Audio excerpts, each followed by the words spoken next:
Hello everyone, welcome to my class. Myself Janisha from St. Joseph Composite PU College, Vijaypur. Today in this episode we'll start new chapter from part B section, determination of income and employment.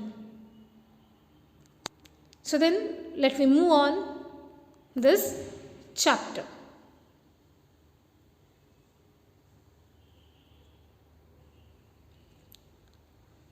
Then first we go through with the introduction and what we learn from this chapter so that we can see here. In this chapter we'll deal with the determination of national income under the assumption of fixed price of final goods and constant rate of interest in the economy. That means here in this chapter we'll discuss about the national income. So in that national income, with the fixed price of final goods and services and the constant rate of interest in the economy. The theoretical model used in this chapter is based on the theory given by J.M. Keynes or John Maynard Keynes. Okay students, then let me discuss about in detail regarding this chapter. Now we'll start with aggregate demand function. Then what is aggregate demand and how we obtain aggregate demand function? Dear students, you know the meaning of aggregate. Aggregate means what? Total or sum. Right? So demand means what? Desiring the goods and services. Having the goods and services. So here aggregate demand means what? That means it is an economic measure of the total amount of demand for all the finished goods and services produced in an economy. That means the sum of or the total of demanding the goods and services, demanding the final goods and services produced in an economy. So that is called as aggregate demand or total demand. Then how we obtain this aggregate demand? By graphically. So in graphically we can obtain aggregate demand, that is by vertically adding the consumption and investment function. So by adding vertically what? Consumption and investment function, we obtain aggregate demand. Then how the aggregate demand will be made up? Then how the aggregate demand will be made? So aggregate demand will be made or which consists the total consumption and investment in two sector economy. You know that in a two sector economy there are already in a two sector model firms or producers and also household. So these are the two sectors in the economy, in a simple economy, right? So that aggregate demand function which is made up of through what? Total consumption and total investment in a two sector economy. Then total consumption which comes from household sector and total investment which comes from the firm or producer sector. Remember, total consumption, so this is derived from household sector, and the total investment which is derived from the firm or producer sector. Thus, we can say that aggregate demand function which is based upon the total consumption and investment in the two sector economy. And that is we can written like this: household sector demands for consumption, that means C, and firm or producer sector which demands for investment, so we can write I. Okay, thus aggregate demand or AD is equal to C plus I. Now you know that how we obtain the aggregate demand, that is by adding up or by sum up or by totaling of consumption and investment function togetherly we obtain aggregate demand. So thus we can write like this: AD is equal to C plus I. AD means what? Aggregate demand. C means what? Consumption in household sector. I means what? Investment, that is in firm or producer sector. Now we can observe this aggregate demand function with the help of graph. Dear students, you just observed in this diagram here. Yes. So here this points like O, M, J and L point, right? Here you can observe that AD is equal to C plus CY and here also C is equal to C plus CY. Yes, and I is equal to I. That means what? What is reveals in this diagram? Okay, as you know that already aggregate demand you can obtain by what? Sum of consumption and investment function. Yes, totaling of a consumption and investment function, and also graphically we obtained, that is vertically line, right? Vertically adding up these two, then we obtain what? Aggregator demand function.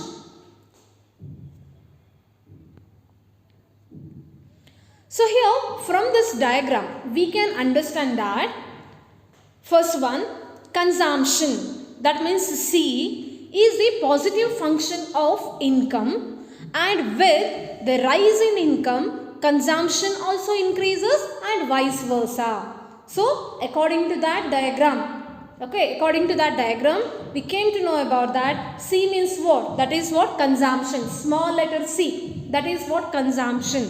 So that C is what? In the positive relationship, or that is in the positive function for what? Income. Okay, that means you know that positive relationship how it works, right? Positive relationship or direct relationship, that means if income increases then demand also increases, means consumption also increases. If income decreases then consumption also decreases or demand also decreases. That is what? Positive relationship. So according to that diagram, what? That small letter C, that is what? Consumption. That consumption reveals that positive relationship, and we can observe that as income increases then consumption also increases and vice versa. That means when income decreases consumption also decreases. That same we observed in that diagram. See there. So here in this diagram you can observe that this is what? Consumption function. That means income increases. Okay, so as a result consumption also increases. And at the same time, point number 2. Then what about big letter C? See here this C is also always positive even at zero level of income. That means what? Even if the income is zero, then also consumption or C is a what? Positive. See, first condition is what? As income increases, consumption also increases. Okay. According to the second condition is what? What does deals that? That means as income is zero, then also consumption positive. Okay. Income is zero, then also consumption is, means C is what? Positive. So that is what we observed in this diagram also. You just observe that here the point like L. That means if it is income is zero, then also consumption level is always be positive. So this is what? Second condition. And third point. What about in the third condition? So here I is autonomous investment. That means which is not influenced by level of income. So autonomous means what? Independent. That means what? Consumption which is not at all or never depending upon the income. Okay, never depending upon the income, then what? Consumption level will be decided. That is called as autonomous investment. So I is autonomous investment when there is not depending upon income. Means income is independent. Then consumption also what? Independent. That is what? Autonomous investment. So here you can observe this one. So this line, so this says about autonomous investment. That means what here? As income is what? Income is as income is independent, so that consumption is also independent. So this is what three conditions we observed in this diagram. So we again will revise this. Nothing but, so when first condition according to that diagram, what does this? When consumption is positive, that means income is also increases. Okay, that according to the first condition, when income increases, consumption level is also positive. And what about the second condition? As it is, income is 0, then also consumption level is positive. And what about in third? That means without the depending of income, consumption will be decided. So that is what third condition. So thus we can say that aggregate demand is equal to C plus I togetherly, or sum of consumption, sum of investment, then we obtain vertically. Okay, that is what? Aggregate demand function. And also in the fourth point, AD is sum of C and I and AD curve has positive slope. That means aggregate demand is sum of consumption and that means just right now I said means aggregate demand is what? Sum of C and I. C means what? Consumption. I means what? Investment. And aggregate demand curve has positive slope. So demand curve is always be positive slope. Okay. Since aggregate demand function is parallel to the consumption function, then aggregate demand curve and consumption curve has the same slope. So that this point remember, since aggregate demand function is parallel to each other. For what? Parallel to the consumption function. Aggregate demand curve and consumption curve has the same slope. Okay. So this is what the aggregate demand function. Now then let me discuss about what is consumption. So what is consumption? So word consumption means you know that consuming the goods, having the goods to satisfy our desire or demand. Yes? So in generally we can say that the use of goods and services by households from producers is called consumption. Take for example, if you are using mobile phone, watch, dress, food, okay, vehicles. So all these are what? That is what? Consumption. Okay. Why you consume those things? Because to satisfy your demand, desire. And also that means what people have actually consumed in a given year and what they had planned to consume during the same period, that is we can say that consumption. The most important determinant of consumption demand is household income. So how to determine the consumption? That is on the basis of income, household income. Yes, without the income we cannot determine our consumption level. Yes, purchasing power. So that most important determinant of consumption demand is what? Household income. Now let me discuss about in detail regarding the consumption function. A consumption function which describes the relationship between consumption and income. Don't confuse. See, aggregate demand function that describes the relationship between total consumption and total investment. Okay. Here in that separately consumption function. This consumption function which describes the relationship between consumption and income, because consumption which is mainly determined on the basis of income of the household. So that it is a relationship between consumption and income. Remember, the simplest consumption function assumes that consumption changes at a constant rate as income changes. That means simply we can say that. Simply we can assume that. What? So consumption changes. Consumption will be changed. How? That is at a constant rate as income changes. As income changes, then consumption also change. Even if income is zero, some consumption still takes place. Right? If it is income is zero, some kind of consumption still takes place, and since thus when the level of consumption is independent of income, then it is called as autonomous consumption. Remember, usually consumption which is mainly depending upon what? Income. Okay. In some cases, without the income, means in some cases what the income is zero, then also consumption will be takes place. In such a situation, if the level of consumption is independent of income, means the level of consumption which is completely independent of income, means which is not depending upon the income, then it is called as autonomous consumption. Remember, so autonomous consumption means what? That means the consumption which is independent of income, that is called as autonomous consumption. And this we can describe by following equation. See here, C is equal to C dash plus Cy. That means what? So this is what? Consumption function. Okay, this is what? Consumption function. That means what? Here we can say that what? The relationship between the income as well as the consumption. And this equation says that here C is what? Consumption expenditure by household.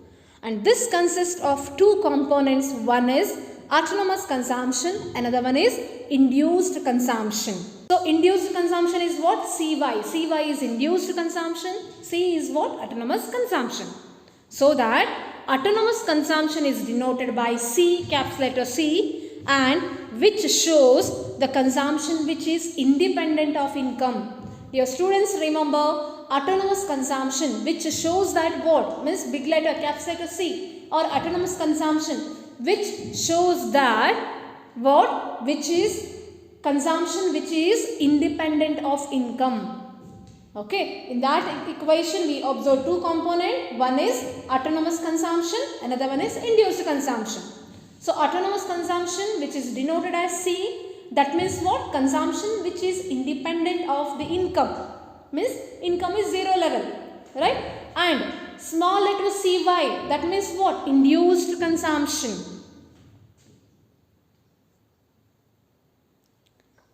And if consumption takes place even when income is zero, and it is because of only autonomous consumption. The induced component of consumption, that means Cy, so which shows the dependence of consumption on income. Remember, okay, caps letter C, that is autonomous consumption, that means consumption which is independent of its income. Okay, and small letter Cy, that is what? Induced consumption, that means consumption which is depending upon its income. Okay, on the basis of income, consumption will be decided. That is what? Induced consumption. And when income rises by ₹1, then induced consumption rises by MPC. That means is equal to C, small letter C, or the marginal propensity to consume. That means if it is income increases ₹1, just example. Okay, income increases means what? That is induced consumption. Why not it is autonomous consumption? Because autonomous consumption is consumption which is independent of its income. Means income is zero level. But here it is, when income is increased or raised by ₹1, then induced consumption also rises, that is by MPC, or it is in the small c, we can say that, or marginal propensity to consume. Okay. So this is what? The consumption function. So remember, under this consumption function, two components, autonomous consumption and induced consumption. Okay, autonomous consumption which is purely independent of income. Induced consumption which is completely depending upon of its income. Okay, and please remember that equation. Okay, and caps letter C means autonomous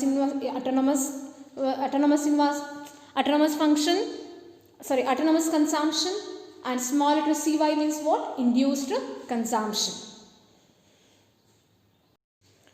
Okay students, now let me discuss about some definitions of some components. That is marginal propensity to consume. What is marginal propensity to consume? So marginal propensity to consume or MPC, that means it is the change in consumption per unit change in income.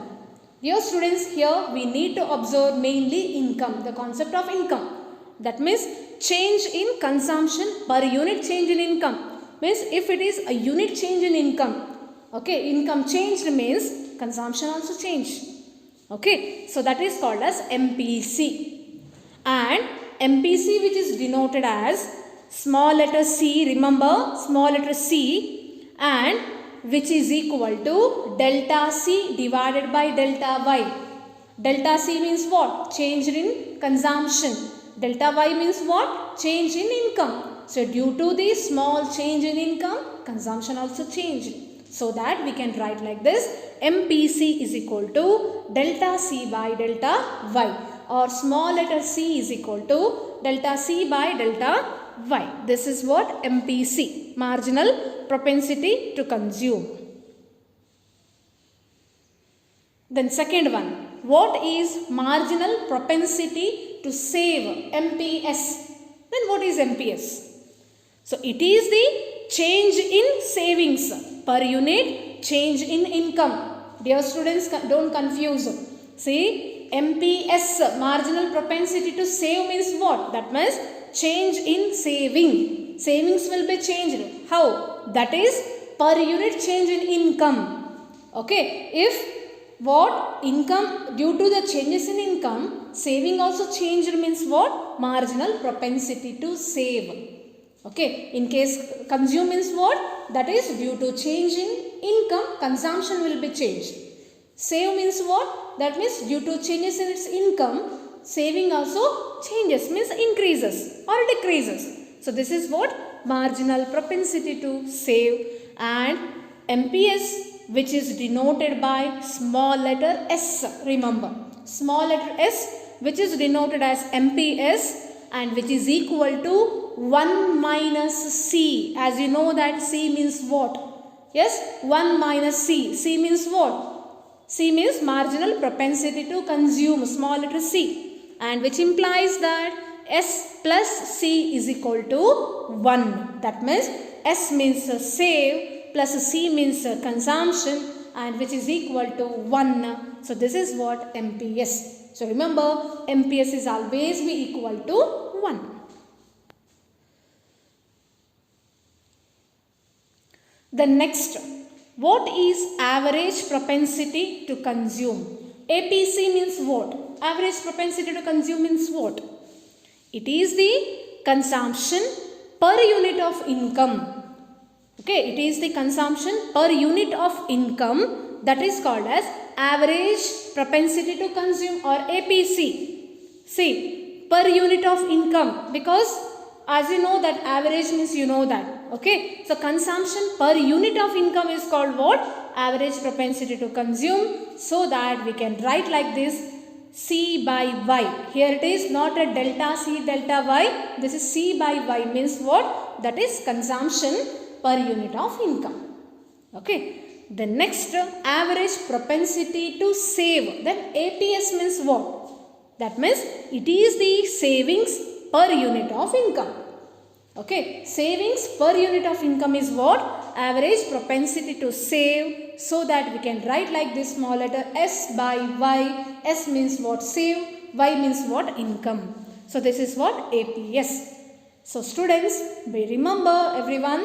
So consumption theory, which is mainly depending upon the income. Here there is no need to add the word called investment. So only because of the income, okay, either changes or it is zero, whatever, the consumption level will be changes. So this is what the concept of what consumption function. Okay students, now we'll move on some exercise questions of this episode. So question number 1, what is autonomous consumption? Okay, just revise what is autonomous consumption. Question number 2, what is MPS, marginal propensity to save? Question number 3, briefly explain consumption function. And question number 4, define APS, average propensity to save. And question number 5, give the meaning of aggregate demand function and how it can be obtained graphically. So these are the exercise questions. Everyone need to solve these exercise questions and submit it on time. Thank you.